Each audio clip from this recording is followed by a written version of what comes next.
ताईचे गाव खेडे असले तरी आमच्या गावापेक्षा कितीतरी पटीने मोठे होते. ताईचे घरही जुन्या काळचे चौसोपी घर असून फार मोठे आणि प्रशस्त होते. ताईचे यजमान त्या गावचे खोत होते आणि त्यांचे नुसते त्या गावातच नव्हे तर आजूबाजूच्या पंचक्रोशीत चांगलेच वजन होते. ते मॅट्रिकची परीक्षा पास झालेले होते. वकिलीच्या परीक्षेला 3-4 वेळा बसून नापास झाल्यामुळे तो नाद सोडून आपल्या खोतीची व्यवस्था पाहण्याचे त्यांनी पत्करले होते. असे करण्याबद्दल लोक त्यांना नावे ठेवीत. त्या काळात कोकणात इतकी शिकलेली माणसेही फार थोडी असत. त्यामुळे भास्कररावांनी खेड्यात राहून आपल्या आयुष्याचा अपव्यय केला असे सर्व लोक म्हणत असत. भास्कररावांचा लौकिक फार मोठा होता आणि त्यांचे वजनही सर्व प्रकारच्या लोकात सारखे होते. ते जितके हिंदूंना प्रिय होते तितकेच मुसलमानांचे आवडते होते. ब्राह्मण त्यांना जितका मान देत त्यापेक्षाही कुणबी लोकांचे त्यांच्यावरचे प्रेम जास्त होते. गावची सारी रयत त्यांना देवासारखा मान देत असे. घर एवढे मोठे होते खरे, पण त्यात राहायला मात्र माणसे फारच थोडी होती. घरची राहणारी म्हणजे भास्करराव आणि ताई. भास्कररावांचा भालचंद्र ह्या नावाचा एक धाकटा भाऊ रत्नागिरी येथे हायस्कुलात शिकत होता. एक पुजारी ब्राह्मण, एक पुराणिक, 2 कारकून, शिवाय स्वयंपाकीणबाई ही सर्व मंडळी भास्कररावांच्या घरीच राहत असे. भास्कररावांच्या घरचा तो राजदरबारी थाट पाहून मला ताईच्या वैभवाबद्दल फार अभिमान वाटला. मी तेथे येऊन पोहोचले त्यावेळी माझ्या मनात पुन्हा संकोच उत्पन्न झाला. इथली लोक काय म्हणतील ही भीती नजरेसमोर उभी राहिली. भास्कररावांचा स्वभाव फार दिलदार होता. आल्या दिवसापासून ते मला मथू म्हणूनच हाक मारू लागले. ताईला हे आवडले की नाही सांगता येत नाही. त्यांनी मथू म्हणून हाक मारताच ताईंनी नुसते काय हे असे म्हणून हसावे. पहिल्याच दिवशी ताई म्हणाल्या, ती आपली सासूबाई आहे हे ध्यानात आहे ना? भास्करराव म्हणाले, ही कसली सासू? असल्या 10 सासवा मी माझ्या खिशात घालून नेईन. ते काही नाही, मी हिला मथूच म्हणणार, कुणाच्या बापाचं सुद्धा ऐकणार नाही. ताई म्हणाल्या, समजलं बरं मला, पण लोक काय म्हणतील? भास्करराव म्हणाले, लोक काय म्हणणार? एवढ्याशा पोरीशी म्हाताऱ्यानं लग्न केलं तर ते लोकांना खपतं. मग त्या पोरीला पोर म्हटलं तर का खपणार नाही? काय ग मथू, तुला मी मथू म्हटलं तर वाईट नाही ना वाटणार? मी अगदी तोंड भरून हसून उत्तर दिलं, छे, मुळीच नाही. मथू म्हटलं म्हणजे मला अगदी घरी असल्यासारखं वाटेल. ताई म्हणाल्या, बरीच लागवी आहेस की ग, अशी मर्जी संपादन करू पाहतेस का? ताईचे हे भाषण ऐकून भास्करराव मोठमोठ्याने हसले आणि म्हणाले, आता हा मत्सर सुरू होणार. हा असला मत्सर सौती मत्सरापेक्षाही भयंकर. दोघेही नवरा बायको पोट धरून हसली. त्यांच्या ह्या विनोदाचा मला काहीच उलगडा न झाल्यामुळे मी नुसती टकमक पाहत उभी राहिले. ताईच्या भीतीमुळे असो अगर इतर काही कारणांमुळे असो, इथे आमच्या नात्याची मुळीच थट्टा झाली नाही. आमचे नाते सर्वांना माहीत होते, पण त्याच्यावर टीका झालेली काही माझ्या कानी आली नाही. एखाद्या पाहुण्या मुलीसारखी मी घरी आले आणि पाहुण्यांप्रमाणेच इतर सर्वांनी मला वागवले. त्यापेक्षा त्या नात्याचा अधिक उल्लेख कुणीही कधीही केला नाही. 4-8 दिवस मला चुकल्यासारखे वाटत असे. बऱ्याच दिवसाच्या गैरहजेरीनंतर आल्यामुळे ताईला घरप्रपंचाकडे बरेचसे लक्ष पुरवावे लागत होते. त्यामुळे मी बहुतेक एकटीच असे.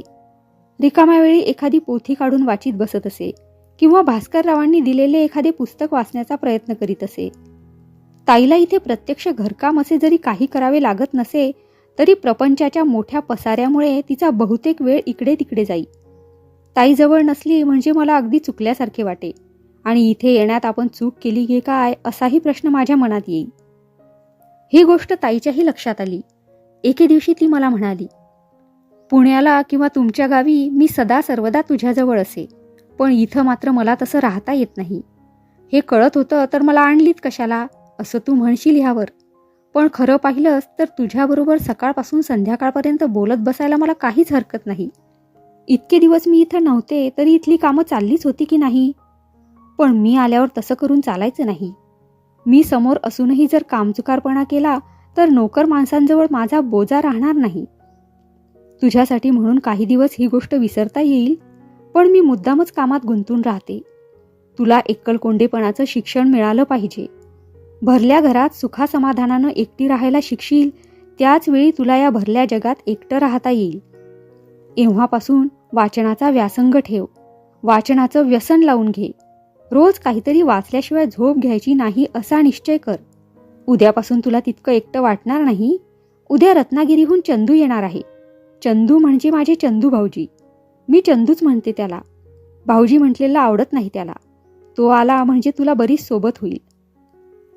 कोणी परकी माणूस येणार म्हटलं की माझ्या छातीत धस्स होत असे. आतापर्यंत सर्व सुरळीत चालले होते, पण हा चंदू आल्यावर कसा वागेल हा प्रश्न माझ्यासमोर उभा राहिला. चंदूचा स्वभाव जर भास्कररावांसारखाच असेल तर मला संकोच वाटणार नाही. नानासाहेबांसारखा असला तर मग माझे कसे होईल? चंदू हा ताईचा दीर. दीर हा शब्द म्हटला की माझ्यासमोर भीती उभी राहत असे. दीर म्हटला की नानासाहेबांची मूर्ती माझ्यासमोर उभी राहत असे. पण तसे काही असते तर ताईने मला आधीच सावध केले असते. ज्या अर्थी तसे तिने सावध केले नाही त्या अर्थी चंदूची भीती बाळगण्याचे कारण नाही असेही मनात आले. दुसऱ्या दिवशी चंदू आला. त्याचे वय सुमारे 16 वर्षाचे होते. तो मॅट्रिकच्या वर्गात होता आणि रत्नागिरीच्या हायस्कुलात तो एक पहिल्या दर्जाचा विद्यार्थी म्हणून समजला जात होता. त्याची मुद्रा प्रसन्न होती आणि त्याचा चेहरा सदा हसरा होता. त्याने डोक्यावर केस राखले होते आणि त्या केसांच्या एका बाजूला भांगही काढला होता. त्याला शेंडी मुळीच नव्हती. हा त्याचा वेश पाहून मला फार आश्चर्य वाटले. आणि असे केस राखायला, असले धर्मबाह्य वर्तन करायला भास्कररावांनी संमती तरी कशी दिली अशी शंकाही माझ्या मनात आली. पाय धुवून घरात येताच चंदूने ताईला नमस्कार केला. मी जवळच होते. माझ्याकडे पाहून त्याने ताईला विचारले, ही कोण? ताई म्हणाली, ही माझी सावत्राई. तू हिला माई म्हणायचं बरं का. ह्या बाबतीत कमी जास्त काही बोलायचं नाही. चंदू माझ्याकडे सारखा टक लावून पाहत उभा राहिला. माझ्याकडे पाहत असता त्याच्या डोळ्यातून 2 आसवे येऊन पटकन खाली पडली. त्याचा तो सदा हसरा चेहरा एक क्षणभर काळवंडल्यासारखा दिसला. मी ताईकडे वळून विचारलं, आणि मी ह्यांना काय म्हणू?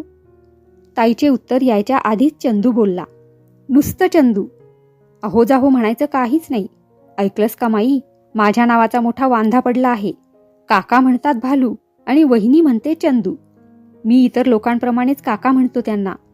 ह्या उभयतांनी माझं नाव असं वाटून घेतलं आहे की त्यामुळं माझं नाव आता हरवायची भीतीच राहिली नाही. भालू म्हटलेलं मला आवडत नाही. आमच्याकडे म्हाताऱ्या कोल्हीला भालू म्हणतात. तेव्हा तू आपली चंदूच म्हणत जा.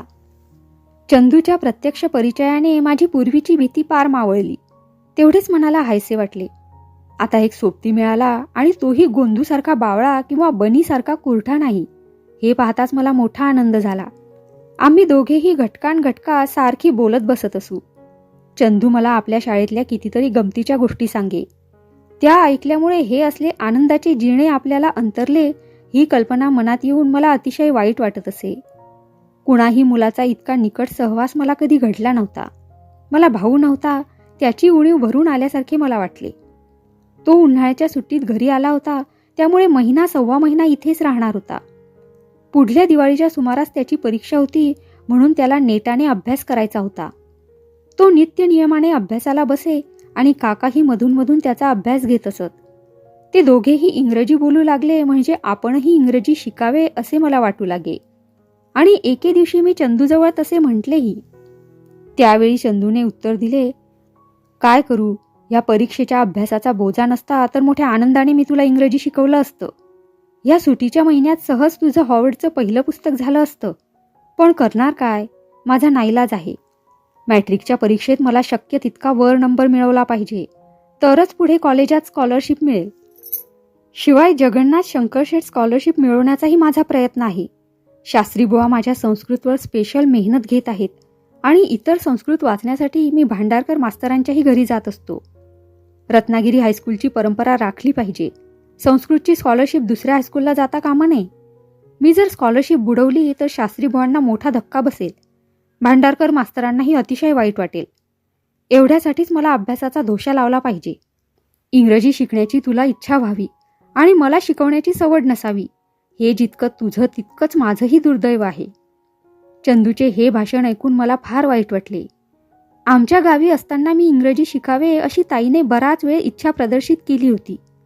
आईला त्यावेळी ते रुचलेले दिसले नव्हते, तरीही माझ्या मनात इंग्रजी शिकण्याची आशा अनिवार्य झाली होती. ताईच्या सांगण्यावरून बाबांनी मला संस्कृत शिकवण्यास सुरुवात केली होती, पण इकडे आल्यामुळे ते शिक्षण तेवढेच राहिले होते.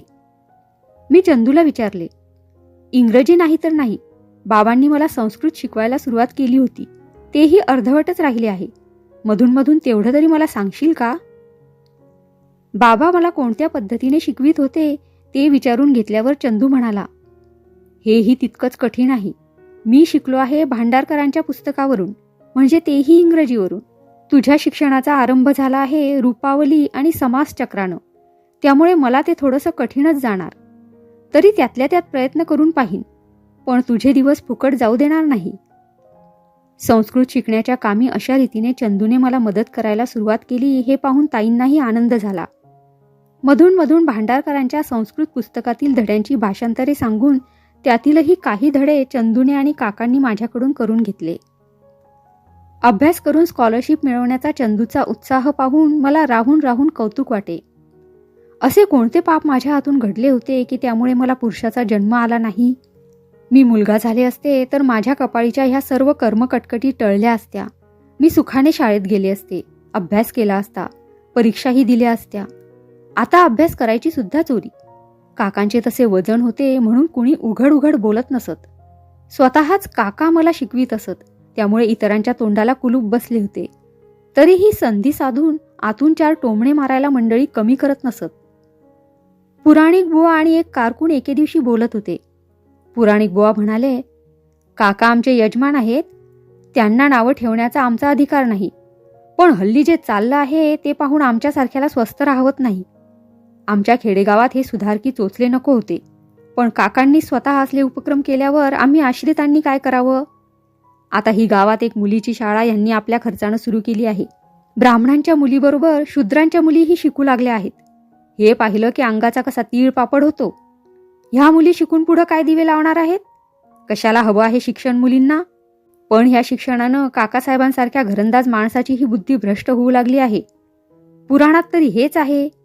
म्लेच्छांचा जोर ह्या आपल्या आर्यवर्तात झाल्यावर सर्वत्र भ्रष्टाचार माजणार, सबगोलांकार होणार, ब्राह्मणांचं ब्राह्मणत्व नाहीसं होणार आणि मेंछल्याचाराच्या प्राबल्यात अतिशूद्रापासून ब्राह्मण ओळखता येणार नाही अशी स्थिती होणार. हे पुराणच सांगून चुकली आहेत. कारकून म्हणाले, पुराणात जर असं सांगितलं आहे तर मग ते टळणार कसं?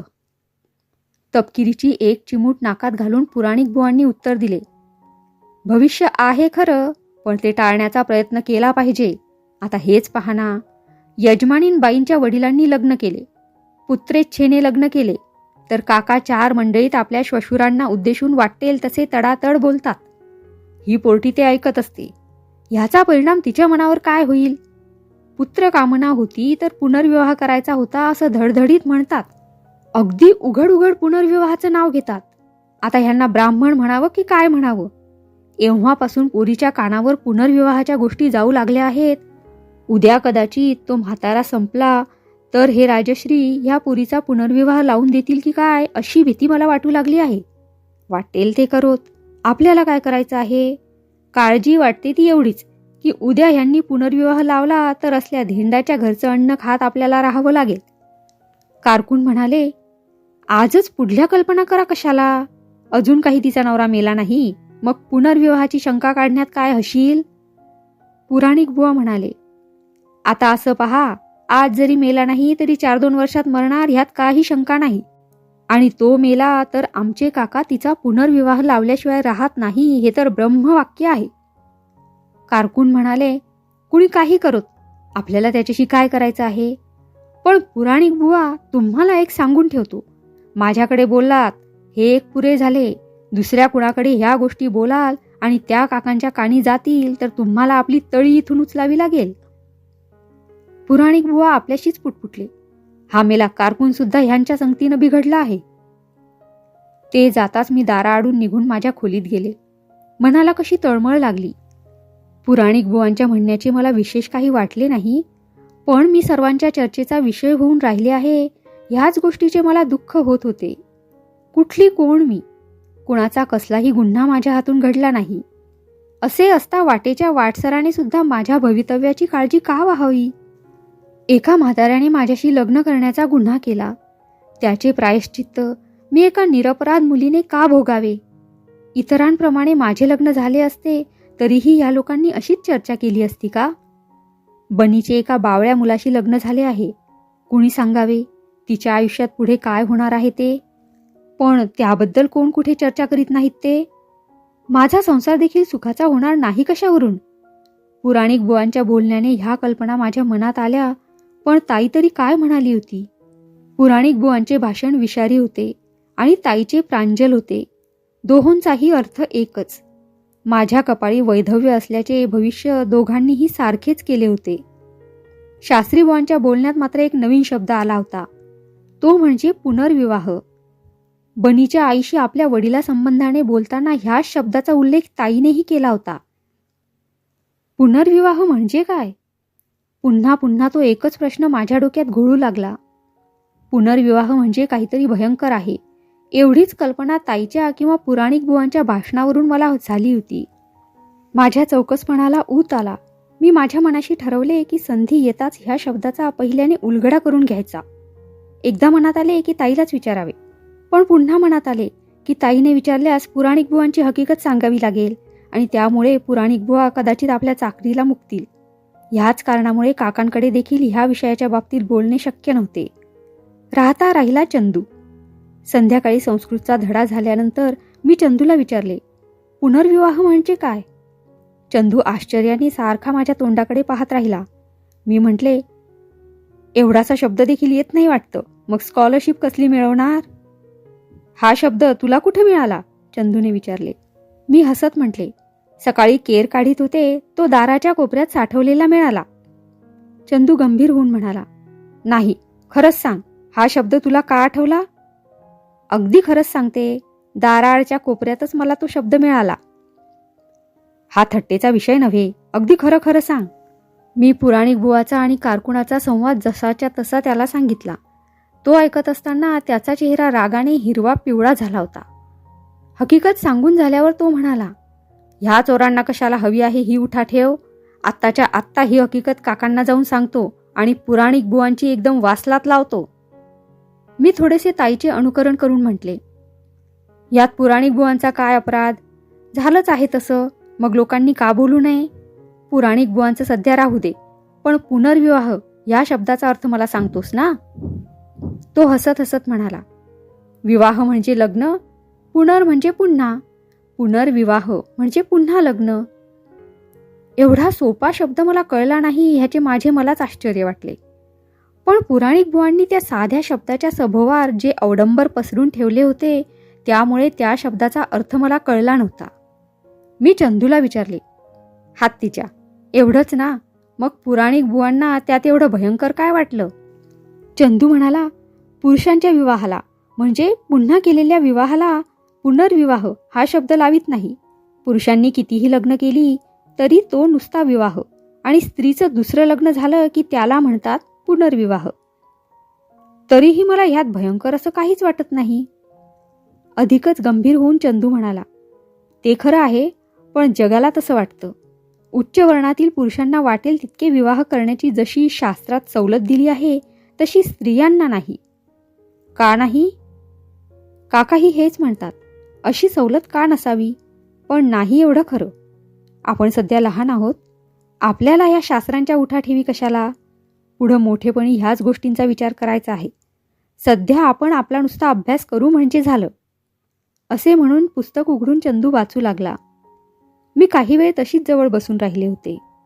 चंदू काही बोलत नाही असे पाहून मी त्याला म्हटले, मला जास्त काही सांगायचं नसलं तर खुशाल सांगू नकोस, पण माझं एक सांगणं ऐक. पुराणिक बुवांची हकीकत काकांना सांगू नकोस, तुला माझी शपथ आहे. अगदी रुक्षपणे, बरं आहे, असे म्हणून चंदूने अभ्यासाला सुरुवात केली आणि मीही उठून आत गेले. विषय माझ्या बुद्धीपलीकडचा होता खरा, पण तो एकच विषय माझ्या डोक्यात घोळू लागला. पुरुषांना एकापेक्षा जास्त लग्ने करण्याची सवलत असावी आणि बायकांना का असू नये? पुन्हा पुन्हा हाच प्रश्न मनात घोळवण्यापलीकडे त्याचे उत्तर मिळणे मला शक्यच नव्हते. कोण मला ह्या प्रश्नाचे उत्तर सांगेल? मनाचा एकदा निश्चय केला आणि ताईला विचारायचे असे ठरवले. ताईही इतक्यात तिथे आली आणि मला पाहून म्हणाली, एकटीच बसून कसला विचार करते आहेस? चंदूचा अभ्यास चालला आहे तेव्हा त्याला व्यत्यय होऊ नये म्हणून उगीच आपली विचार करीत बसले होते. कसला विचार करीत होतीस? मी सर्व हकीकत ताईला सांगितली आणि म्हटले, शास्त्रानं दोघांसाठी हे 2 नियम का केले? ते आज तुला कळायचं नाही. हा विचार करण्यासारखा विषय आहे ह्यात शंका नाही, पण हा विचार करण्याइतकं तुझं वय नाही. अजून 4-2 वर्ष जाऊ देत, म्हणजे आपण जगलो वाचलो तर ह्या विषयाची चर्चा करू. तू केला आहेस का या विषयाचा विचार? ताई अगदी गंभीर होऊन म्हणाली, होय, मी विचार केला आहे असं म्हणण्यापेक्षा अधिकारी माणसांचे ह्या विषयावरचे विचार मी वाचले आणि ऐकले आहेत. एवढेच बोलून ताई निघून गेली. मी पुढे काहीतरी प्रश्न करीन तो टाळण्यासाठी ती एकदम निघून गेली असे माझ्या मनाने घेतले. ह्या एका साध्या शब्दाचे रहस्य असे काय भयंकर आहे ह्या विचाराने मला स्वस्थता वाटेना. मी काही विचारले आणि ताईने त्याचे समर्पक उत्तर दिले नाही असे ह्यापूर्वी केव्हाच झाले नव्हते.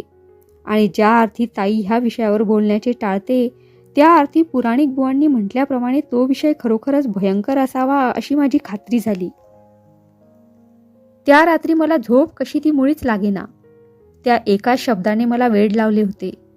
जसजसा मी त्या शब्दाचा विचार करू लागले तसतसा त्याचा अर्थ माझ्यापासून दूर पडू लागला. माझे मस्तक सारखे भणभणू लागले.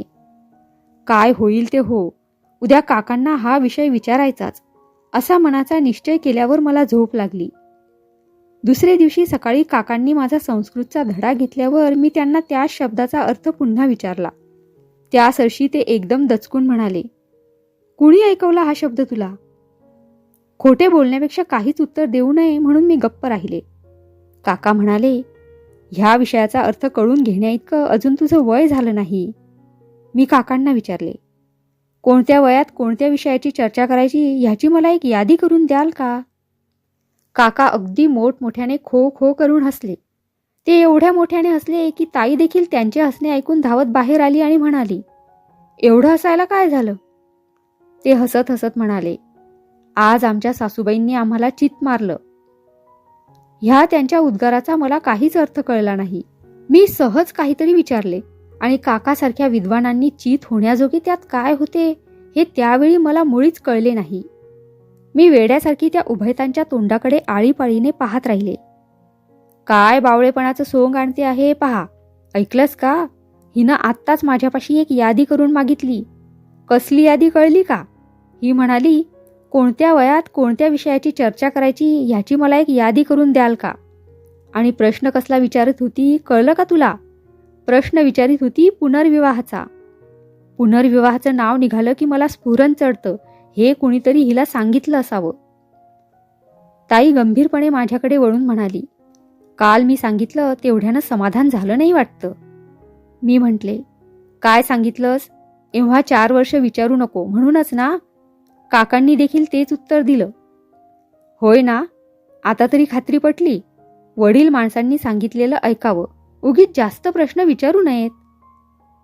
वडील माणूस कोण, तुम्ही की मी? दोघेही मोठमोठ्याने हसत निघून गेली आणि मी एकटीच तेथे राहिले. माझ्या प्रश्नाचे उत्तर काही मला मिळाले नाही. मला सर्वांचा राग आला आणि त्या रागासरशी मी जोराने जमिनीवर हातपाय आपटले. चंदू कुठून आडून पाहत होता कोण जाणे. तो एकदम पुढे होऊन म्हणाला, काय राघूबाई, झाली की नाही फजिती? मी सांगितलं तेवढ्यावरून शहाणं व्हायचं, पण विश्वास नाही. ताईंना विचारले, काकांना विचारले, शेवटी निष्पन्न काय झालं? मी रागाने पाठ फिरवून म्हटले, आजपासून मी तुझ्याशी मुळीच बोलायची नाही. अगदी संस्कृत शिकायला सुद्धा? मी थोडीशी ओशाळले आणि म्हणाले, तेवढ्यापुरती बोलेन, इतर वेळी बोलणार नाही. बरं झालं, तेवढाच माझा अभ्यास चांगला होईल.